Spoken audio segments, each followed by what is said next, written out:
Hey, so I just finished this book and I really think you should check it out. It's called Bright Young Women by Jessica Knoll. And it's sort of a book about a serial killer, but it's also not a book about a serial killer. So I'll try to explain. As a person who has recently gotten back into reading, and I wouldn't really consider myself a huge fan of true crime. I watched a lot of CSI, CSI Miami, CSI New York, Law and Order back in the day with my family. Um, but I'm not really huge into learning a ton of. I just haven't dived ever into serial killers or anything like that.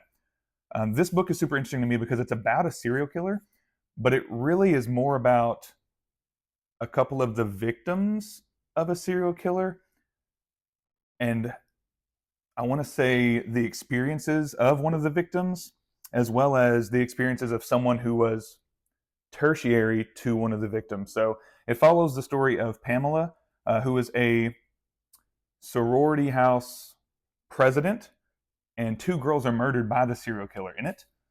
And so then it goes through from her perspective how she's trying to convince people, and this all takes place in the 70s. She's trying to convince people what she saw. No one will really believe her.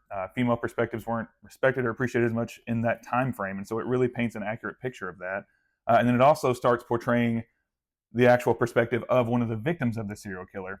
But again, it does a great job of really minimizing the actual impact of the serial killer himself. He's actually never named in the book at all, and this is a work of fiction either way, so not extremely relevant there. But it's such a cool spin on what I would consider a typical serial killer story because it's not about truly the serial killer himself.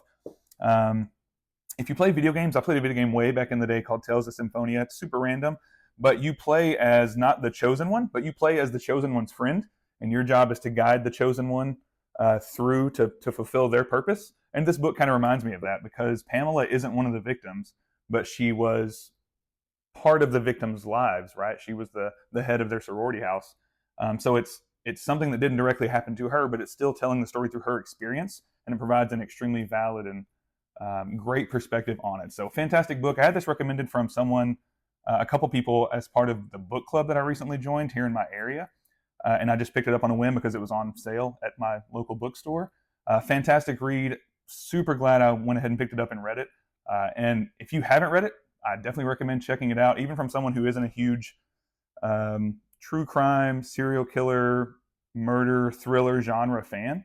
And if you have read it, leave a comment and let me know what you thought about it. I'd love to talk about this book. The writing is so succinct, and there's a wit and an intelligence that I feel like a lot of people don't really focus on in the victims of serial killers, where they're normally sensationalized by the serial killer himself, herself, whoever, versus focusing on the victims and who they were and trying to tell their stories.